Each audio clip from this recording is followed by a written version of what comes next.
நண்பர்களுக்கு வணக்கம். இப்போ நான் சொல்ல போகிறது 2 நிமிட கதைகள். வரம். ஒரு ஊரில் ஒருவன் இருந்தான். அவன் ரொம்ப பேராசக்காரன், உழைக்கவே மாட்டான். இந்த பேராசக்காரங்கெல்லாம் உழைக்க மாட்டாங்கன்னு நினைக்கிறேன். ஆசை மட்டும் பெருசாக இருக்கும் போல. சதா கடவுள்கிட்ட எனக்கு வரம் கொடுங்க, நான் நினச்சது நடக்கணும், நான் பெரிய பணக்காரன் ஆகணும்னு வேண்டிக்கிட்டே இருப்பான். கடவுளும் மனம் இறங்கி ஒரு நாள் அவன் எதிரே தோன்றி 3 தேங்காயை கொடுத்தார். மனதில் உனக்கு என்ன வேண்டுமோ அதை நினைத்து கொண்டு தேங்காயை உடைத்தால் உனக்கு அது உடனே கிடைக்கும் என்று சொல்லிட்டு கடவுள் மறைஞ்சு போயிட்டாரு. கடவுள் வரத்தில் அவனுக்கு கொஞ்சம் அவநம்பிக்கை. அது நடக்குமா இல்லையா அப்படின்னு சந்தேகப்பட ஆரம்பிச்சான்.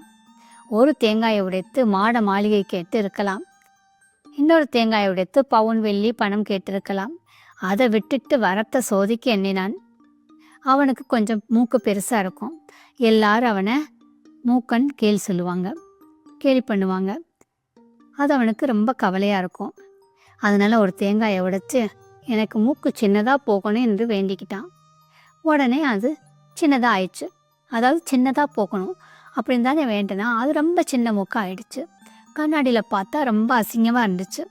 உடனே திரும்ப யோசிக்க ஆரம்பிக்கிறான், பெரிய மூக்கே தேவையில்லை போல், இது ரொம்ப அசிங்கமாக இருக்கே அப்படின்னு சொல்லிட்டு 2வது தேங்காயை என் மூக்கு பெருசாக போகணும் அப்படின்னு வேண்டிட்டு உடைக்கிறான்.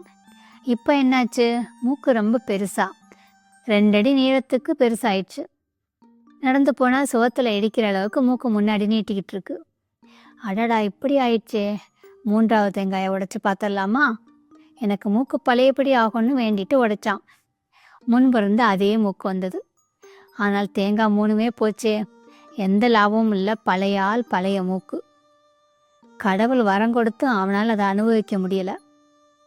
கடவுள் ஏற்கனவே நமக்கு கொடுத்துருக்க அறிவாற்றலையும் நம்பிக்கையுமே நான் இழந்து விடக்கூடாது. அதுதான் நமக்கு பெரிய வரம். வரத்தை விட அது நமக்கு பெருசு, அதை நம்ம உணரணும். அதனால் நம்ம அறிவாற்றலையும் நம்பிக்கையும் நம்ம இழக்காமல் செயல்படுவோம். இந்த கதை உங்களுக்கு பிடிச்சிருக்குன்னு நினைக்கிறேன். உங்கள் கருத்தை தெரிவிங்க. நன்றி.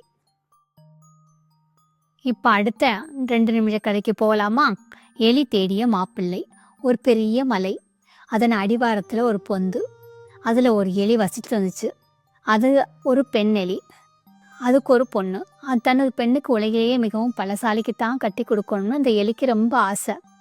அதனால் சூரியன்கிட்ட போய், சூரியனே, உலகில் நீ தான் பலசாலி, என் பொண்ணை நீ கல்யாணம் பண்ணிக்கன்னு சொல்லிச்சு. அதை கேட்டு சிரித்த சூரியன், நான் ரொம்ப பலசாலி இல்லை, என்னையே மேகம் மறைச்சிருது, எனவே மேகத்திட்ட போய் கேளுன்னு சூரியன் சொல்லிச்சு. உடனே எலி மேகத்திட்ட போய், மேகமே, நீதான் பலசாலி, என் மகளை நீ தான் கட்டிக்கணும்னு சொல்லிச்சு. உடனே மேகம் சிரிச்சிட்டு, நான் பெரிய பலசாலி இல்லை, என்னை வேகமாக காற்று பல இடத்துக்கும் தள்ளிட்டு போகுது, காற்று தான் பலசாலி என்றது. உடனே எலி காற்றிடம் போய், காற்றே, உலகில் நீதான் பலசாலி, எனவே என் மகளை கல்யாணம் பண்ணிக்கோ என்று கேட்டுச்சு. உடனே காற்று சிரித்து விட்டு, நான் பலசாலி இல்லை, எவ்வளவு வேகமாக நான் வீசினாலும் இந்த மலை என்னை தடுத்து நிறுத்துது, எனவே மழைதான் பலசாலி என்று கூறி காற்றும் மறுத்தது.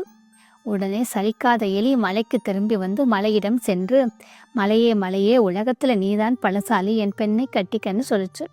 அதை கேட்ட மலை சிரிச்சிட்டு, பார்த்தா உருவத்தில் நான் பெருசு, ஆனால் இதோ பாரு, மலைக்கு கீழே பெரிய எலி வலை, என் கல்லையே பல்லால் கடிச்சு வலையாக்கிடுது, உலகத்திலே பலசாலி எலிதான் என்றது மலை. சரின்னு எலி திரும்பி வந்து தன் இனத்தில் ஒரு எலிக்கே கல்யாணம் பண்ணி கொடுத்துச்சான். ஆமாம், ஒவ்வொருவரும் உலகத்தில் ஒவ்வொரு விதத்தில் பலசாலிகள் தான் இல்லையா? நம்மளுக்குள்ளே நிறைய பேர் நம்முடைய பலத்தையும் புரிஞ்சுக்கிறது இல்லை, பலவீனத்தையும் தெரிஞ்சுக்கிறது இல்லை. புற உலகத்தில் இருக்க விஷயங்களை பற்றி ஆராய்ச்சி பண்ணுறோம், பேசுகிறோம். அதனால் நமக்குள்ள இருக்க விஷயங்களை நம்ம ஆராய்ஞ்சு பார்ப்போம். கதை நல்லா இருந்ததா?